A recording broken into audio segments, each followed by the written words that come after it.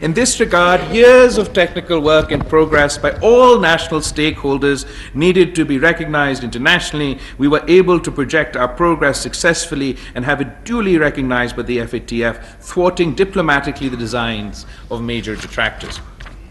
Instead of celebrating this success, we remained focused on the job. We also led a legislative process to ensure that our gains at the FATF are consolidated. Engaging Europe and the United Kingdom constructively was a priority for us. Countless meetings and bilateral visits to and from Europe, as well as on the sidelines of multilateral meetings, have reinvigorated our ties. We seek from these countries better access for our goods, visa facilitations, especially for students, work opportunities for our skilled people, and cooperation in the education, science, and technology. We draw particular satisfaction from the recently initiated migration and mobility dialogue with the European Union, which has great potential for opening doors for Pakistanis seeking employment abroad.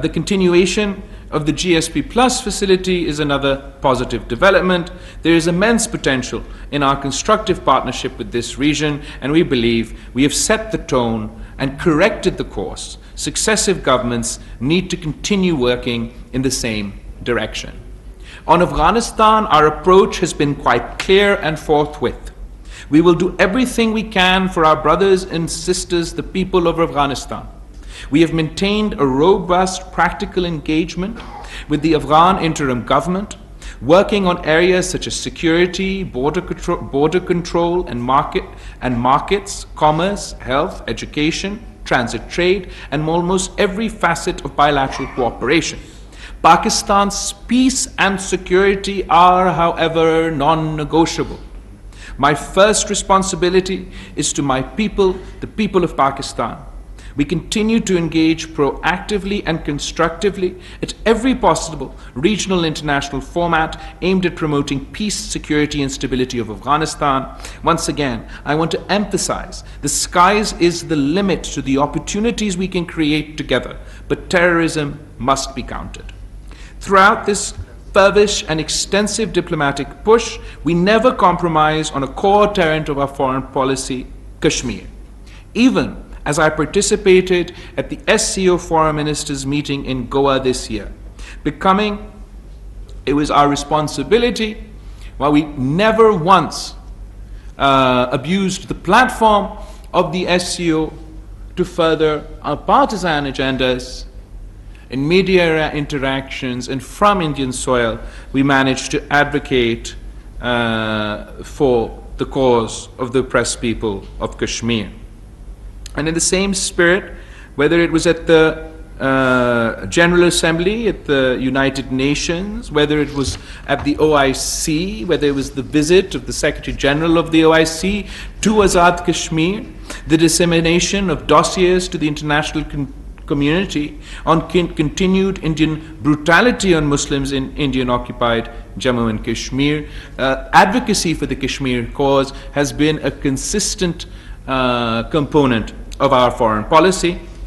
As foreign minister of the Islamic Republic of Pakistan, and also as the last chairman of the OIC Council of Foreign Ministers, I take pride in taking the lead on countering Islamophobia and acts of desecration of the Holy Quran. As chair of the OIC group at the Human Rights Council in Geneva. یہ تو Geneva پہ پہنچ گئے، اس سے پہلے تو ہم نے کافی کچھ کیا تھا، میں آپ کو یاد دلواتا ہوں. ایک تو OIC کی پلیٹ فارم سے جب ہم کاؤنسل آف فارن منسٹرز کے سربراہ تھے، تو ہم نے اس پلیٹ فارم سے، ان کے اپنے CFM کے پلیٹ فارم سے تو آبویسلی اس چیز کو کنڈیم کیا، مگر ساتھ ساتھ یونائٹڈ نیشنز کے ساتھ مل کے جو 15 مارچ اسلاموفوبیا کا international day to combat Islamophobia declare تو ہو چکا تھا، مگر اس کی کوئی منانے کے طریقہ کار نہیں تھا. تو ہم نے تاریخ رقم کیا اور OIC کا پلیٹ فارم سے ہم نے یونائٹڈ نیشنز جنرل اسمبلی میں یہ دن منایا. ایک طرف یونائٹڈ نیشنز کا سیکرٹری جنرل کو ساتھ بٹھایا، دوسری طرف یونائٹڈ نیشنز کا جو جنرل اسمبلی کا پریزیڈنٹ ہے اس کو ساتھ بٹھایا. پوری دنیا کو سامنے جو ہے جنرل اسمبلی کا، یونائٹڈ نیشنز کے جنرل اسمبلی کے جو فلور ہے وہ سب موجود ہیں. ہر ملک نے اپنے بات کی اور یونینمسلی نہ صرف اسلاموفوبیا کو کنڈیم کیا، مگر ہمارے ساتھ OIC کے ساتھ the International Day to Combat Islamophobia United nations کی جنرل اسمبلی میں منایا گیا. یہ تاریخی بات تو تھا، مگر افسوس کے ساتھ جو انسیڈنٹس ہیں اسلاموفوبیا کے، جو انسیڈنٹس تھے for the desecration of the Holy Quran in some countries in Europe، وہ ہوتا رہا. تو پھر اس کے بعد ہم نے جو ادھر لکھا ہے ایک اور تاریخی جو قدم تھا جو پہلی بار ہوا تھا کہ OIC کا نمائندگی کرتے ہوئے ہم نے یونائٹڈ نیشنز کا جو ہیومن رائٹس کاؤنسل ہے جنیوا میں، we tabled and got successfully adopted the resolution on countering religious hatred constituting incitement to discrimination, hostility or violence. اور یہ بھی ایک بڑا تاریخی اچیومنٹ ہے اس لحاظ سے کہ آپ کا موقف کو، مسلم امہ کا موقف کو جو UN ہیومن رائٹس کاؤنسل ہے وہ آپ کے موقف کو مانا ہے اور آپ کا ریزولوشن وہاں سے پاس کر چکا ہے. تو میں سمجھتا ہوں یہ کافی ایک سگنیفیکنٹ اچیومنٹ تھا. I've only mentioned some key areas of our policy, and I'm glad that while difficult issues tend to get urgent attention, our focus on them did not come at the cost of our multifaceted ties with some of our more important partners. Saudi Arabia, the UAE, Turkey, Iran, Qatar, Azerbaijan, or at the cost of our multifaceted ties with countries in Africa, Southeast Asia, Latin America, or the Far East. In fact, we were able to add to these relationships substantially. Leadership positions in multilateral processes and forums are coveted globally because they often reflect prestige, respect, and the health of a country's diplomacy. In addition to successfully completing our leadership at the OIC, Council of Foreign Ministers, last year Pakistan was elected as chair of the Group of 77 in China, leading the voice of the Global South in the international discourse on developmental issues and aapko yaad hoga climate change. United Nations Economic and Social Council, ECOSOC, UN Committee on Non-Governmental Organizations, UN Committee for Program and Coordination, the Executive Council of the Intergovernmental Oceanographic Commission, and Pakistan also successfully contested the election for the post of Assistant Secretary General for Science and Technology in the Organization of Islamic Cooperation. This is all a reflection of Pakistan's standing, not only in the Islamic world for the OIC, but at international fora. And it's a great credit, a great compliment to Pakistan's diplomats and our foreign service, that despite ہمارا جو وسائل ہے وہ کم ہوں گے, لیکن ہمارا جو امبیسڈرز ہے, ہمارا جو فورن آفس کے لوگ ہیں, ان کی محنت کی وجہ سے کم وسائل کے باوجود ہم اتنے سارے جو عہدے ہیں ہم نے پاکستان کے لیے حاصل کیے ہیں. پاکستان کی نمائندگی ان اہم جگہ میں ہم نے یقینی بنایا. Since we assumed office, I've worked to ensure that we are constantly evolving and improving to stay ahead of the times in times of multi-dimensional transition. I realize that reforms within the ministry will... Okay, before I start on reforms پہ تو میں آ جاؤں گا, لیکن ایک بات جو میرے خیال میں ہم سے مس ہوا اس میں, if I'm not wrong, وہ جو کلائمیٹ ایڈوکیسی کا موقع ہمیں ملا فورن آفس کے پلیٹ فارم سے اور آپ کا وزیر خارجہ ہوتے ہوئے, میں آپ کو بتاؤں کہ جتنا ان دنوں میں تقریباً 1 سال پہلے جب یہ سیلاب ہو رہا تھا اور ہم تو گراؤنڈ پہ موجود تھے, اپنے آنکھوں سے سب کچھ دیکھ رہا تھا, میں کبھی اپنی زندگی بھی اتنا بے بس محسوس نہیں کر رہا تھا اپنے آپ کو جب میں نے اتنا تباہی دیکھا. میں سوچ رہا تھا کہ پاکستان جن کا وسائل ہمارا اتنا کم ہے, اتنا چیلنجز سے ہم گزر رہے ہیں, چاہے وہ سیاسی ہو چاہے وہ معاشی ہو, ہم کیسے اس مشکل وقت سے آگے بڑھیں گے.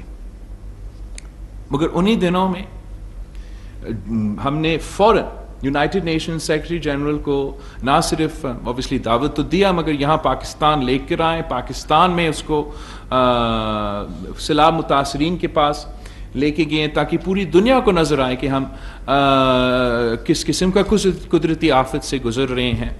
پھر اس کے فوراً بعد جو ہم یونائٹڈ نیشنز کے سیکرٹری جنرل کے ساتھ یونائٹڈ نیشنز میں چلے گئے, تو ہم ان کے بہت شکر گزار ہیں کہ اس نے اپنا جو یو این جنرل اسمبلی کا ٹائم تھا, پورا کلائمیٹ میں اس نے اس کو تبدیل کر دیا تھا اور بیسکلی یونائٹڈ نیشنز کو پاکستان کے حوالہ کر دیا تھا. اس نے ہمارے لیے اس کا گراؤنڈ فلور پہ ایک بڑا سا ایک شو کیس رکھا تھا جہاں تصویریں تھے, ڈاکیومنٹری فوٹیجز تھے. اپنا یونائٹڈ نیشنز کا جو جنرل اسمبلی کا سیشن تھا, وہ سیشن میں آپ کسی کا تقریر بھی سن لیں, obviously United nation secretary general کا تقریر تو اپنی جگہ ان کا بھی بہت شکر گزار ہے, مگر اس لیے کہ اس نے اتنا لیڈ لیا اور اتنا ہمارا ایشو کو ان کا اپنا ایشو بنا دیا تھا. تو پورا یونائٹڈ نیشنز میں ابھی شاید ان دنوں میں جب 9/11 کے فوراً بعد تب پاکستان اتنا فوکس میں تھا, اور پھر اس کے بعد آپ کے یہ سیلاب کلائمیٹ کیٹاسٹرفی کے دوران ہر ملک نے نہ صرف آپ کا ذکر کیا مگر آپ کو مدد فراہم کیا, آپ کو نہ صرف ریلیف کا سپورٹ دلوائے تھے, اور ان دنوں میں بھی نظر آ رہا تھا کہ ایسٹ سے لے کے ویسٹ تک پوری دنیا پاکستان کو مدد کر رہا ہے. وہاں سے ہم نے COP27 پہ گئے تھے. COP27 پہ ہمارا خوش قسمتی تھا کہ پاکستان ساتھ ساتھ یہ G77 پلس چائنا کا سربراہی سنبھال رہا تھا اس وقت, جو گلوبل ساؤتھ کا ایک گروپ تھا. تو اس پلیٹ فارم کو استعمال کرتے ہوئے پاکستان نے لاس اینڈ ڈیمیجز کا ایڈوکیسی بھی کی, اور COP27 میں بھی ہم نے تاریخ رقم کیا کہ لاس اینڈ ڈیمیج کو کلائمیٹ ایجنڈا پہ ڈالا. اس کے بعد ہم نے جو جنیوا میں ریزیلینٹ پاکستان کے نام سے فلڈ ریکنسٹرکشن کے لیے جو ہمارا کانفرنس ہوا تھا, ایک تو وہ انپریسیڈنٹڈ تھا, تاریخ میں ایسا نہیں ہوا کہ ایک کلائمیٹ کیٹاسٹرفی کے بعد آپ کو ایک کلائمیٹ ریزیلینٹ کے نام پہ ایک ڈیولپمنٹ کانفرنس ہوا. جو ہمارے ایکسپیکٹیشنز تھے کہ پاکستان کو بڑا دھچکا ملا تھا فارن پالیسی کے لحاظ سے پچھلے 4 سال, اور پھر پوری دنیا جو ہے وہ مصروف ہے، اپنے مسائل میں لگے ہوئے ہیں سب، یا یوکرین سوچ رہے ہیں، سارے وسائل بھی ادھر جا رہے ہیں، تو شاید پاکستان کو اور اس ٹاپک پہ وہ سپورٹ نہیں ملے گا. مگر شکر الحمدللہ ایک بار پھر ہمارے ڈپلومیٹس کی محنت کی وجہ سے ہم نے نہ صرف اپنا ایکسپیکٹیشنز سے زیادہ پلیجز وصول کیے، مگر پورا دنیا کو بتا دیا تھا، اور ایک منہ توڑ جواب تھا کہ ایسٹ سے لے کے ویسٹ تک پوری دنیا پاکستان کے ساتھ شانہ بشانہ کھڑا ہے. اور ان دنوں میں جب دنیا تو پولرائز ہوگا، پارٹیزان ہوگا، ایک دوسرے کی شکل تو نہیں دیکھنا چاہ رہے، مگر پاکستان کا اس کوز میں وہ ہمارے ساتھ کھڑے تھے. جو لوگ کہتے تھے کہ پاکستان آئسولیٹڈ ہے، ان کے لیے بھی منہ توڑ جواب تھا. جو پاکستان کے مخالف ہے اور پاکستان کے لیے برا چاہتے ہیں، ان کے لیے بھی منہ توڑ جواب تھا. اور پاکستان کے عوام کے لیے، ہم سب کے لیے اتنا ایک حوصلہ دلوانے والے وقت تھا کہ اصل میں ہم اکیلے نہیں ہیں، اور ہمارا مشکل وقت میں عالمی اداروں نے، ہمارے دوست ممالک نے، ہمارا ٹریڈیشنل پارٹنرز نے سرپرائزنگ جگہ سے، جہاں ہمیں امید نہیں تھا کہ اتنا مدد کا پلیج کیا جائے گا، انہوں نے ہمیں آپ کے سکسیسفل ڈپلومیسی کی وجہ سے آپ کو مدد فراہم کی، اعلان کیا. اور آج میں واپس آ رہا ہوں گھوٹکی سے، جو سندھ کا ایک قبائلی ڈسٹرکٹ ہے، بڑا ٹریڈیشنل ٹرائبل ایریا ہے. اور ہم نے اسی پروگرام کے تحت ہم عورتوں کو اپنے زمین کا مالک بنا رہے ہیں اور اپنے گھر کے مالک بنا رہے ہیں. ان کے لیے کلائمیٹ ریزیلینٹ ہاؤسنگ بھی، تاکہ اگلی بار جب سیلاب آئے ان کو اتنا نقصان نہ ہو، وہ بھی بنا کے دے رہے ہیں. لیکن جس سے مجھے سب سے زیادہ خوشی ہو رہا تھا کہ جو لوگ اپنی پوری زندگی کیا نسلوں تک یہ خواب بھی نہیں سوچ سکتے ہیں کہ وہ اپنا گھر کا یا اپنا زمین کا مالک بنیں گے، وہ اب اپنے زمین کا بھی اور اپنا گھر کے مالک بھی ہے. تو ہم نے نہ صرف موسمی تبدیلی کا مقابلہ کیا ہے، نہ صرف فلڈ ریزسٹنٹ ہاؤسنگ بنایا ہے، ساتھ ساتھ ہم نے ویمنز امپاورمنٹ بھی کروایا ہے، ہم نے غربت کا مقابلہ کیا ہے. And this is the single largest asset transfer in a generation. انشاءاللہ تعالیٰ میں 2 ملین گھر بنا کے دوں گا. 2 million families will benefit from this initiative, and it's only possible because of the support of the Foreign Office of Pakistan, international financial institutions. ہمارا Geneva, اگر یہ سب کچھ نہیں ہوتا تو 2020 میں بھی ایک سیلاب تھا، اور اس وقت ہم تو بالکل ہی لاوارث تھے. دنیا تو دور کی بات ہے، وفاق بھی ہمارے طرف نہیں دیکھ رہے تھے. تو 2020 کے سیلاب میں میں نہ پیسہ دلوا سکا، نہ ریلیف دلوا سکا. اور اب پہلی دفعہ پاکستان کی تاریخ میں ہم نہ صرف گھر بنا کے دے رہے ہیں، مگر اپنا زمین کا مالک بنا رہے ہیں. یہ صرف اس لیے ممکن تھا کہ آپ سب ہمارے ساتھ تھے، یہ ادارہ ہمارے ساتھ تھا، اور ہم نے الحمدللہ اس میں کامیابی حاصل کیا ہے. ابھی بہت کچھ کام کرنا باقی ہے. میرے پاس زیادہ انفارمیشن ہے سندھ کے بارے میں، مگر مسئلے تو جگہ جگہ ہے. ابھی تو ہم گھر بنا رہے ہیں، مگر ہمارا 50% جو تعلیمی ادارے ہیں وہ اس سیلاب میں ان کو نقصان ہوا ہے، یا وہ بالکل 100% گر چکے ہیں، یا وہ اب وہ قابل نہیں ہے کہ ان میں ہم اپنے بچوں کو تعلیم دلوا سکیں. ہم وزیر اعظم صاحب کے بھی شکر گزار ہیں کہ ہمارے درخواست میں وہ اب سندھ حکومت کے ساتھ پارٹنر کر کے وہ تعلیمی ادارے بھی بنائیں گے. ہمارے سڑکیں بھی ٹوٹے پھوٹے ہیں، اریگیشن نظام کو بھی نقصان پہنچا ہے، ایگریکلچر میں جو پہنچا تو سو پہنچا. مگر یہ جو گھروں کا سلسلہ ہے جو شروع ہو گیا ہے، اپنی زمین اپنا مکان کا جو پروگرام ہے، یہ انشاءاللہ تعالی ایک انقلاب لے کر آئے گا. اب میں آپ کو بتا سکتا ہوں چینج مینجمنٹ انیشیٹو، جو ہمارا ریفارمز کا انیشیٹو تھا فارن آفس کا. میرے خیال میں نے کافی آپ کو بریف کیا ہے اس پہ، مگر پھر بھی میں ایک بار پھر اس پہ بتاتا ہوں. تو by being sort of cognizant of the facts کہ ہمیں ریفارم لے کر آنا تھا، اور فارن آفس کو ماڈرن دنیا میں پش کرنے کی کوشش کرنا کا سوچ تھا، اور خاص طور پہ اس لیے کہ ہم ایک نوجوان وزیر خارجہ ہیں، تو امید بھی یہی تھا کہ کچھ